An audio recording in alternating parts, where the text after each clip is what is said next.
सही बात है। आज जब हम महाराष्ट्र गए थे, महाराष्ट्र की एक पार्टी का हमको ऑफर था, पूर्वोत्तर भारत की एक पार्टी का ऑफर था कि आप पे हम लोग अगर जयराम महतो को नेता बनना रहता तो इन नेताओं से कह देना कि आपसे बड़े बड़े नेता इनको खरीदने के लिए आ चुके थे। 1-2 करोड़ नहीं 100 करोड़ तक का ऑफर आया, लेकिन इन्होंने ऑफर को ठुकराया और कहा कि झारखंडी जनमानस हमारे साथ है, हमारे ऊपर विश्वास किया है। जयराम महतो अपने आप को बलिदान दे सकता है। लोह नगरी में जितने पदाधिकारी हैं, जितने मिनिस्टर हैं, मैं एक संदेश देना चाहूंगा, पाप का भागी मत बनिए। पाप किसी के बाप का नहीं होता है। कंपनियों की दलाली मत कीजिए, रैयत के साथ इंसाफ कीजिए। ये मैं तमाम प्रशासनिक लोगों से निवेदन करना चाहूंगा। एक क्रिकेट का उदाहरण आपको दूंगा। साउथ अफ्रीका में एक खिलाड़ी थे, उनका नाम था ग्रीम स्मिथ। उन्होंने घर की दीवारों पर 3 लाइन लिखा था कि मुझे बड़ा होके साउथ अफ्रीका की टीम से क्रिकेट खेलना है। दूसरा लाइन लिखा था, मुझे साउथ अफ्रीका की क्रिकेट टीम का कप्तान बनना है। और तीसरा लाइन लिखा था, मुझे ऑस्ट्रेलिया को घर में घुसकर टेस्ट मैच हराना है। जबकि क्रिकेटर का ड्रीम होता है वर्ल्ड कप जीतना, लेकिन ग्रीम स्मिथ का ड्रीम वर्ल्ड कप नहीं था, ऑस्ट्रेलिया को टेस्ट में हराना था। चूंकि उन्होंने घर की दीवार पे लिखा था, रोज उनको पढ़ते थे और उन्होंने वो तीनों ड्रीम पूरा किया था। आप भी जाओ, घर की दीवारों पर लिख दो, सुनील महतो की शहादत को लिखो, निर्मल दा की शहादत को लिखो, हमारे साथ में जुल्म को लिखो, जिस एसपी का टाइम में जुल्म हुआ उसका नाम लिखो, जिस जीएम के टाइम में जुल्म हुआ उसका नाम लिखो। और अपनी पीढ़ी से बोलना, आज ना सही, आज वक्त उनका है, जिस दिन वक्त हमारा होगा हम भी उनकी आने वाली पीढ़ी से बदला लेंगे। जाओ अपने घर की दीवारों पर लिखो, जाओ शोषित लोग, वंचित लोग अपने घर की दीवारों पर लिखो। हाँ, आज समय इनका है, आज ये बड़ी बड़ी इमारतें इनका समय है। लेकिन याद रखिएगा, सिकंदर भी 33 साल की उम्र में झाल बजाकर लौट गया था। बड़े बड़े 30 मारखास जहां से लौट गए। इसलिए मैं तमाम लोह नगरी में जितने पदाधिकारी हैं, जितने मिनिस्टर हैं, मैं एक संदेश देना चाहूंगा, पाप का भागी मत बनिए। पाप किसी के बाप का नहीं होता है। कंपनियों की दलाली मत कीजिए, रैयत के साथ इंसाफ कीजिए। ये मैं तमाम प्रशासनिक लोगों से निवेदन करना चाहूंगा।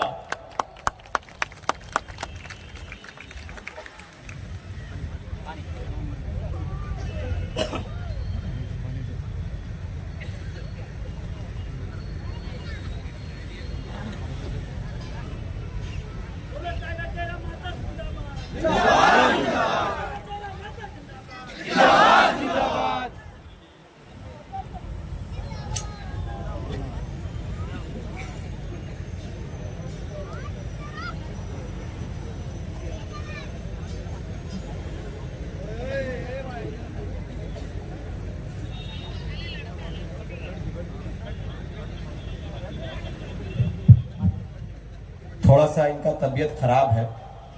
कल ही हम लोग इनको हॉस्पिटल लेकर गए थे। अस्वस्थ होने के बावजूद लगातार हम लोग झारखंड के ज्वलंत विषयों पर लगातार मुखर होकर बोलते हैं। हम लोग अपना फिक्र नहीं करते हैं, हम लोग फिक्र करते हैं कि राज्य का कल्याण कैसे हो, राज्य में इन राक्षसों से हम लोगों को सुरक्षा कैसे दिया जाए। इस विषय पर लगातार हम लोग आंदोलनरत हैं। आप तमाम माता बहनों से, आप तमाम भाई बंधुओं से आशीर्वाद की विनती करते हैं, प्रार्थना करने की विनती करते हैं, दुआ की दरखास्त करते हैं कि हम भाइयों के साथ आप बेहतर दुआ करेंगे, क्योंकि आपकी दुआ मात्र से ही हमें शक्ति मिलती है। हमारी मातृशक्ति भी मंच पर मौजूद है। हम तमाम लोगों का प्रार्थना चाहते हैं, दुआ चाहते हैं। कल हम रहें चाहे नहीं रहे, ये प्रदेश रहना चाहिए, ये उलगुलान रहना चाहिए।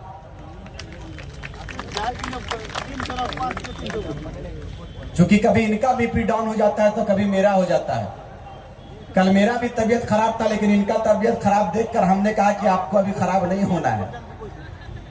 कल हम भी रात में फीवर का दवा खाकर सोए। आप दुआ करने का काम करें। थोड़ा सा तेल लगा दो ना, हल्का तेल है, यहाँ लगा दो, यहाँ इसमें लगा दो, इसमें यहाँ तरफ। हाँ बस, हाँ ठीक। अगर जयराम महतो को नेता बनना रहता तो इन नेताओं से कह देना कि आपसे बड़े बड़े नेता इनको खरीदने के लिए आ चुके थे। 1-2 करोड़ नहीं 100 करोड़ तक का ऑफर आया, लेकिन इन्होंने ऑफर को ठुकराया और कहा कि झारखंडी जनमानस हमारे साथ है, हमारे ऊपर विश्वास किया है। जयराम महतो अपने आप को बलिदान दे सकता है, अपने आप को सूली के हवाले चढ़ा सकता है, कर सकता है, लेकिन झारखंड के साथ व्यवहार गलत नहीं कर सकता, धोखेबाजी नहीं कर सकता है। अब दुआ देने का काम करें, दुआ देंगे तभी हमें शक्ति मिलेगी।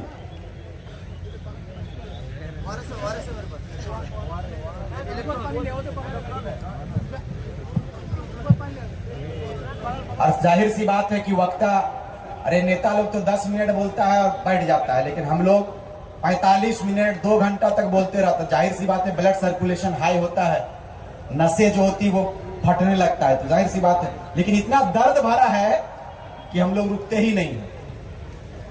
हम चाहेंगे कि मंच पर आए हमारे बड़े दादा टाइगर जयराम महतो जी।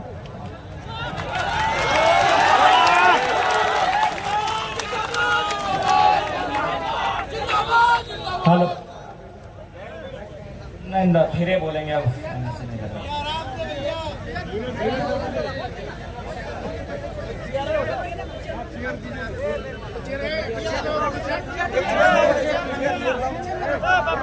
छोड़ दे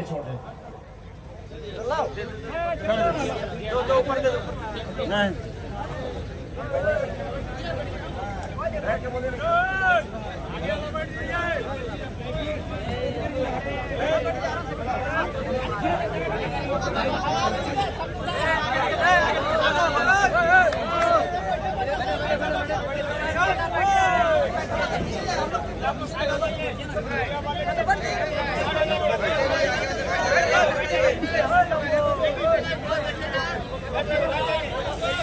बड़े बड़े हो यूट्यूबर चैनल वाला रेडी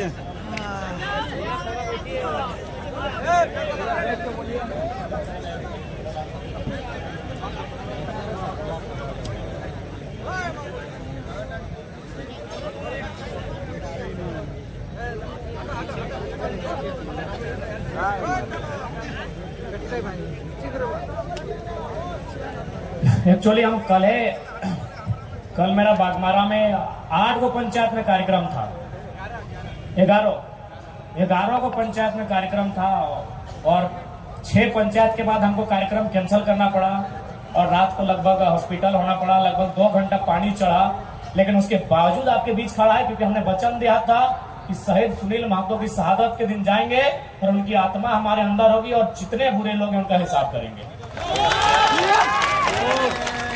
और आज मैं आप लोगों को स्पष्ट कहना चाहूंगा, जैसे हमारे रिजवान दा ने कहा, बिल्कुल राजनीतिक महत्वाकांक्षा अगर हमारी होती, आपके मन में भी एक सवाल आ रहा होगा कि हम लोग भी बदल जाएंगे क्या।